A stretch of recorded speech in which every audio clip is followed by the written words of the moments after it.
मैं सुरेश पांडे। आज आपका हिस्ट्री का चौथा दिन है। तो आज हम पढ़ेंगे इंडस वैली सिविलाइजेशन, सिंधु घाटी सभ्यता। इससे पहले हमने पूरा पाषाण काल नवपाषाण काल ख़त्म कर दिया था। उसमें एक टॉपिक रह गया छोटा सा, ताम्र पाषाण काल।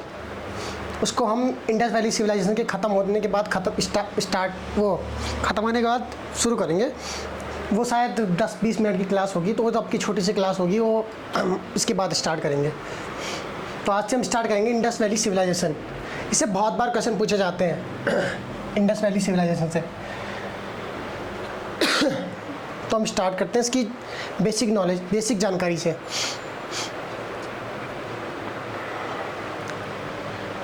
बेसिक सामान्य जानकारी से स्टार्ट करेंगे हम इंडस वैली सिविलाइजेशन को आज। General information. सिंधु घाटी सभ्यता, ऐसा कहा जाता है कि ये एक नगरीय और सभ्य सभ्यता थी। नगरीय सभ्य सभ्यता का मतलब है कि प्रॉपर नालियाँ बनी हुई थी, घर पक्की ईंटों के बने हुए थे, ईंटों को भट्टियों में पकाया जाता था। तो ये सब इसमें कहा जाता है। ठीक है, हम स्टार्ट करेंगे। तो ये सिंधु घाटी सभ्यता 2400 से 1700 BC के मध्य विकसित नगरीय आद्य ऐतिहासिक काल और कांस्ययुगीन सभ्यता थी। सिंधु घाटी सभ्यता 2400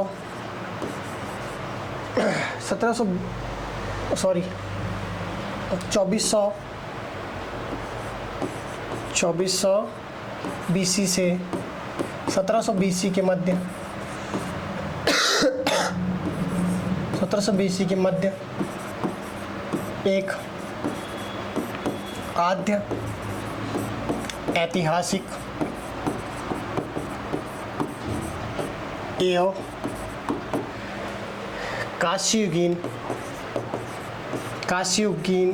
सभ्यता थी।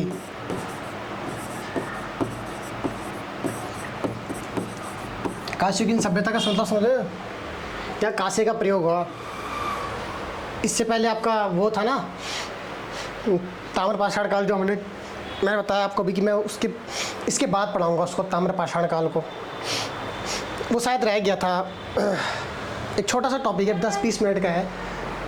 आप चाहेंगे तो मैं कल ही स्टार्ट कर दूंगा उसको, लेकिन पहले सिंधु घाटी सभ्यता को ख़त्म कर देंगे हम।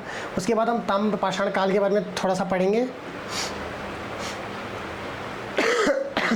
और उसके बाद हम स्टार्ट करेंगे अपने मेन टॉपिक।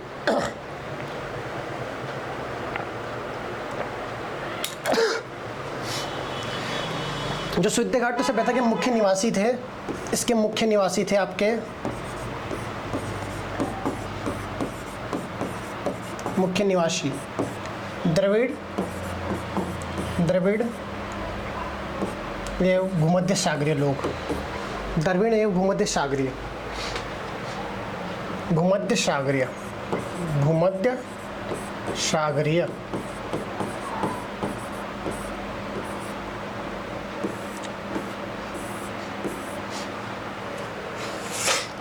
आपने ज्योग्राफी में पढ़ा होगा ना, विषुवत रेखा, कर्क रेखा, भूमध्य रेखा, ये 3 रेखाएं आपने पढ़ी होंगी ज्योग्राफी में। तो ये भूमध्य रेखीय सभ्यता थी। ठीक है।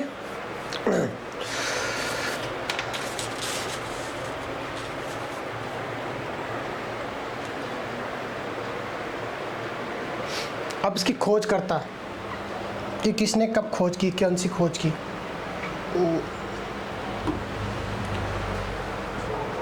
नामांकन एवं खोजकर्ता। नामांकन एवं खोजकर्ता।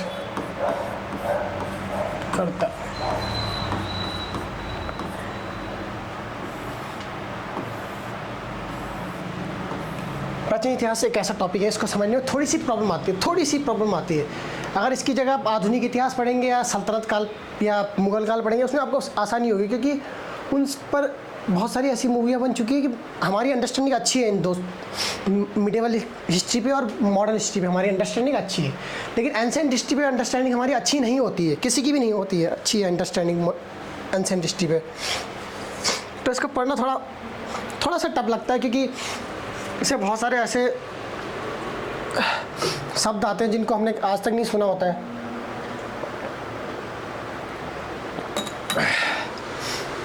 नामांकन या खोजकर्ता।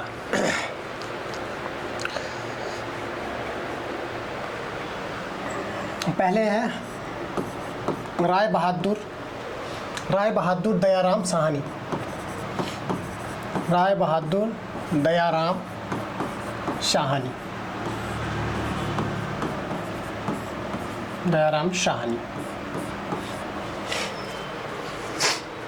इन्होंने 1921 में रावी किनारे से हड़प्पा की खोज की थी। इन्होंने 1921 में रावी के किनारे स्थित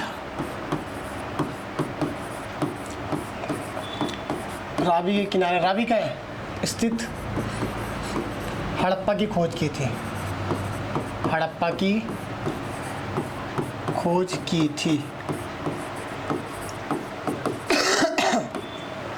तो आपका राय बहादुर दयाराम साहनी को हड़प्पा की खोज का श्रेय जाता है। इन्होंने ही हड़प्पा की खोज की थी। और रावी नदी कहाँ है ये आपको बताना है कमेंट में। जिसको आता हो कमेंट में बताएगा कि रावी नदी कहाँ पड़ती है। वर्तमान में पूछ रहा हूँ, वर्तमान में कहाँ पड़ती है रावी नदी आपकी, वो हमको बताएगा कमेंट सेक्शन में। जैसे ही वीडियो अपलोड होती है उसके बाद आप कमेंट करके बताएंगे मुझे कि ये रावी नदी कहाँ पड़ती है। ठीक है। उसके बाद आता है राखलदास बनर्जी का नाम। राखलदास बनर्जी रावी नदी के किनारे हड़प्पा की खोज की थी। Discover Harappa on the banks of Ravi 1921 Harappa सभ्यता। उसके बाद आता है नाम राखलदास बनर्जी।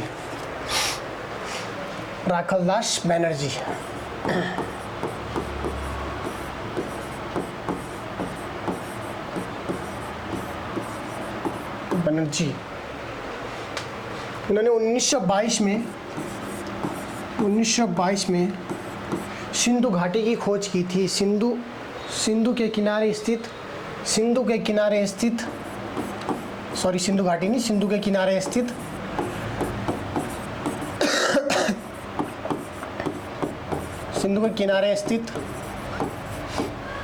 मोहनजोदड़ो को क्या कहते हैं? मुर्दों का टीला। मोहनजोदड़ो का शाब्दिक अर्थ क्या है? मोहनजोदड़ो की खोज की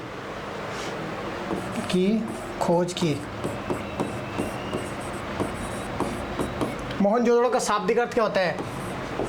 मोहनजोदड़ो का शाब्दिक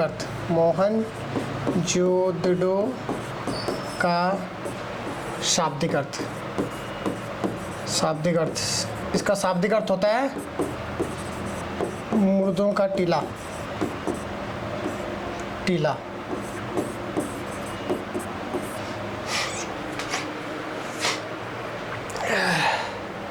समझ गए? मुर्दों का टीला, इसका शाब्दिक अर्थ होता है मुर्दों का टीला।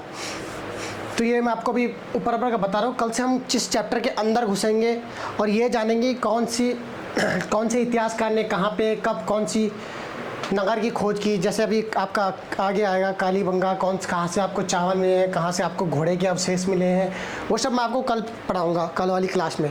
आज मैं आपको मेरा मानना ये होता है कि पहले चैप्टर को बाहर से ब्रीफ करो। अगर आपको अंदर इनकी अंडरस्टैंडिंग हो जाएगी, चाहे चैप्टर के बाहर के जो पॉइंट है इनकी अंडरस्टैंडिंग हो जाएगी, तो चैप्टर के अंदर आप जैसे ही मैं आपको अंदर लेके घुसूँगा, आपको इस चैप्टर के अंदर घुसाऊँगा, लेके चलूँगा, तो आपको फिर अंडरस्टैंडिंग अच्छी बनती जाएगी इस चैप्टर, क्योंकि आपको बाहर का पता है ना कि कौन सा बंदा कौन सी क्या काम कर रहा है। अब यही रिपीट होंगे बहुत बारी। तो ये आपका दयाराम साहनी, राखलदास बनर्जी और भी हैं आपके और भी इतिहासकार हैं, वो भी आएंगे इसमें अब। ठीक है।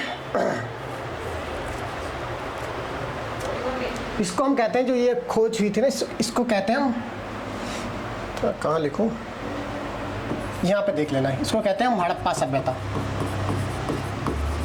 सभ्यता। जो ये खोज हुई थी इसको कहते हैं हड़प्पा सभ्यता।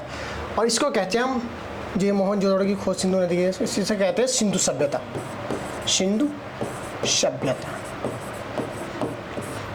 समझे?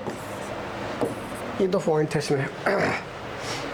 उसके बाद इसके बाद आता है आपका कि इसका विस्तार कहाँ तक था। विस्तार मैंने आपको पहले ही समझाया ना। विस्तार मतलब कि कहाँ तक इसका क्षेत्र फैला हुआ था। जैसे आपका अभी मुगल काल या सल्तनत काल में आएगा कि विस्तार कहाँ, पूरे भारत में मुगल तो मैप मेरे से तो मैप सही से नहीं बनता, लेकिन एडजस्ट कर लेना ऐसे ही। पूरे भारत में मुग़ल कहाँ तक फैले हुए थे ये सब बताने को आएगा तो आपके पास, कि पूरे भारत में मुग़ल कहाँ कहाँ थे, अंग्रेज़ फिर कहाँ कहाँ अंग्रेज़ आए, ये सब बताएंगे आपको। तो ये विस्तार का मतलब यही होता है कि हमारा किसी भी राज्य का क्षेत्र कहाँ तक फैला हुआ है, कोई भी सभ्यता कहाँ तक देखने को मिलती है। तो ये आपका ऐसे में है, देखो ऐसे में आप ईस्ट वेस्ट नॉर्थ साउथ, पूर्व पश्चिम उत्तर दक्षिण, ऐसे में देख सकते हो आप कहाँ तक विस्तार फैला है इसका। ठीक है, तो यहाँ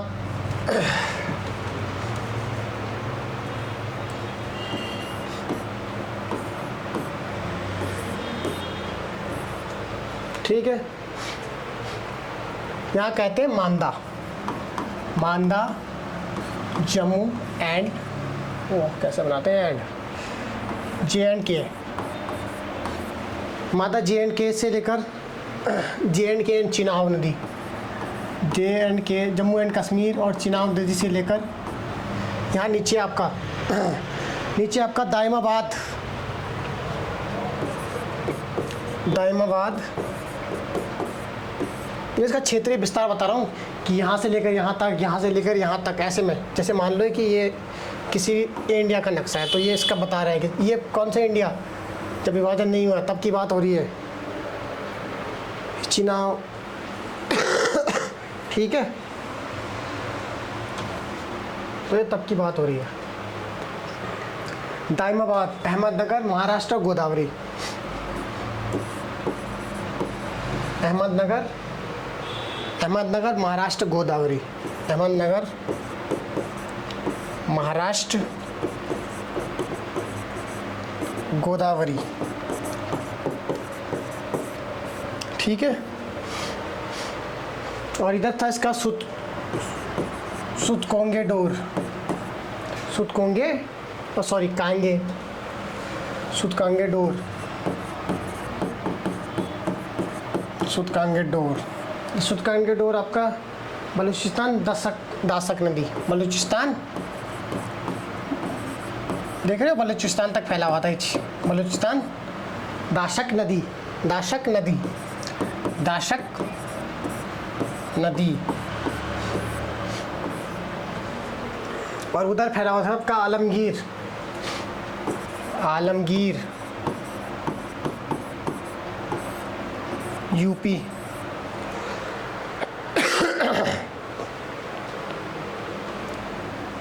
आलमगीर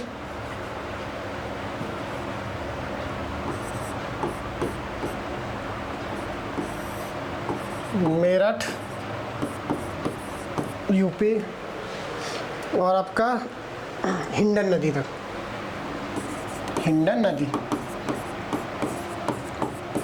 तो ये उसका विस्तार था। ऐसे में आपको विस्तार ये वाला जानना होगा ना, ऐसा हम बताना पूर्व पश्चिम उत्तर दक्षिण वाला कॉन्सेप्ट आजमाते हैं, वही वाले कॉन्सेप्ट है। ठीक है,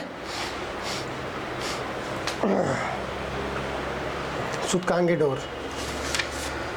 अब आगे बढ़ते हैं।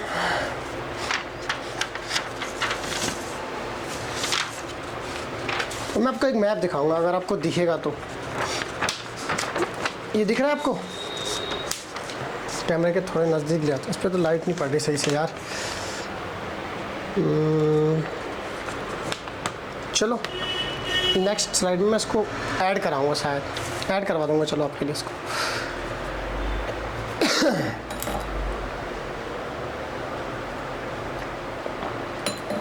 और कहा जाता है कि सिंधु घाटी सभ्यता एक नगरीय सभ्यता थी। सबसे इंपॉर्टेंट पॉइंट, सिंधु घाटी सभ्यता, सिंधु घाटी सभ्यता, सिंधु घाटी सभ्यता एक नगरीय सभ्यता थी, एक नगरीय सभ्यता थी, एक नगरीय सभ्यता थी। इसमें 6 बड़े नगर आते हैं, आपके 6 बड़े नगर थे इसमें। जो नगरीय सभ्यता थी ना, इस नगरीय सभ्यता की बात कर रही है, इसके 6 बड़े नगर। और इनसे ही बहुत बार सवाल पूछा जाता है 6 बड़े नगर से। इन्हीं में अभी आपको मिलेगा अवशेष चावल के, घोड़े के। समझ रहे हो आप? ये नंबर 1 पे है आपका मोहनजोदड़ो। मोहनजोदड़ो का शाब्दिक अर्थ अभी आपको बताया था, मुर्दों का टीला, मोहनजोदड़ो नंबर 1। नंबर 2 पे है आपका हड़प्पा। नंबर 2 पे आपका हड़प्पा, हड़प्पा, हड़प्पा। नंबर 3 पे आता, ये आपने कभी नहीं सुना होगा, गढ़वारी। और नगर तो आपने सुने होंगे, गढ़वाली वाला। और नगर आपने सुना होगा, मोहनजोदड़ो आपने बहुत बार सुना होगा, मूवी भी आई थी अभी मोहनजोदड़ो एक। मोहनजोदड़ो की मूवी देखी होगी जिसमें एक सॉन्ग भी है, मैं तेरे काबिल हूँ आगे तेरे काबिल नहीं। ये वाली मूवी आई थी मोहनजोदड़ो भी, उसमें एक सॉन्ग भी था, शायद उसका था कि किसी और का था, उसी का था शायद मेरे हिसाब से तो। चौथे पे आपका धौलावीर। धौलावीर ये भी आपने सुना होगा, धौलावीरा चौथा। 5वां पे राखीगढ़ी। राखीगढ़ी ये भी आपने सुना होगा। अभी यहाँ से देखिए, आप देखोगे अभी कालीबंगा, कालीबंगन भी बोलते हैं इसको, कालीबंगा भी कह सकते हैं। ठीक है, ये आपके 6 बड़े नगर थे जी, आपके 6 बड़े नगर थे। जो आपके 6 बड़े नगरों की बात होती है ना, अब आप देखेंगे यहीं से आपको मिलेगा सब कुछ, लगभग सब कुछ यहीं से मिलेगा, कुछ एक्स्ट्रा ऐड नहीं होगा। आपको चावल के अवशेष, घोड़े के अवशेष, ये सब और भी अवशेष मिलेंगे इसके साथ में। ठीक है, वो सब आपको इन्हीं नगरों से मिलेगा। अभी देखना आप आगे चल के,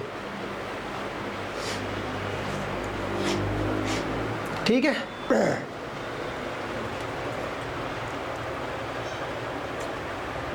अभी देखो सिंधु सभ्यता की लिपि कैसी थी,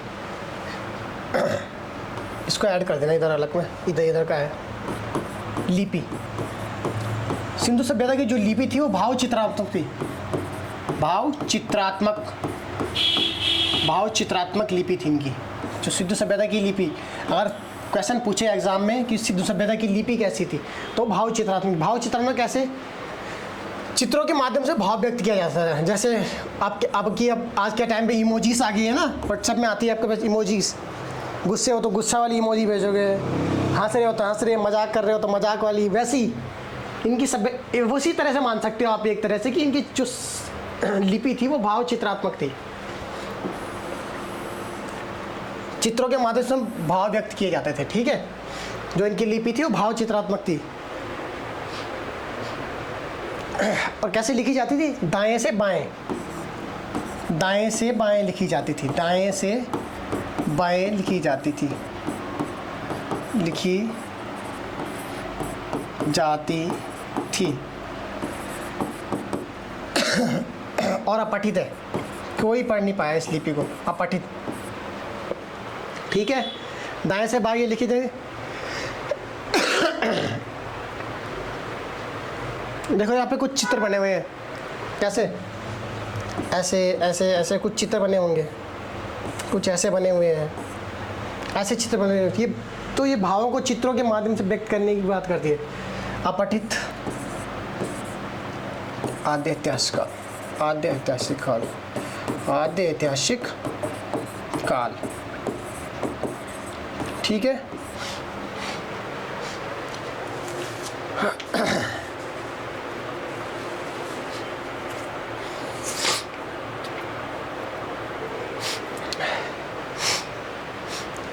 समझ गए आप?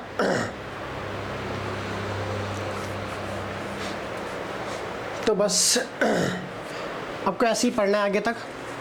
उसके बाद मैं कुछ मैप ऐड करवाऊंगा इसके बाद।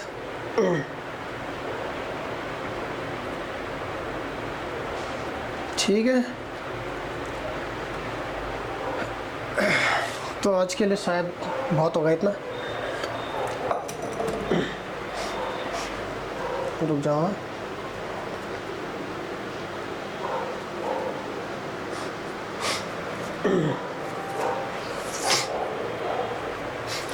आगे का हम कल से पढ़ें कि आज ही ख़त्म करें इसको?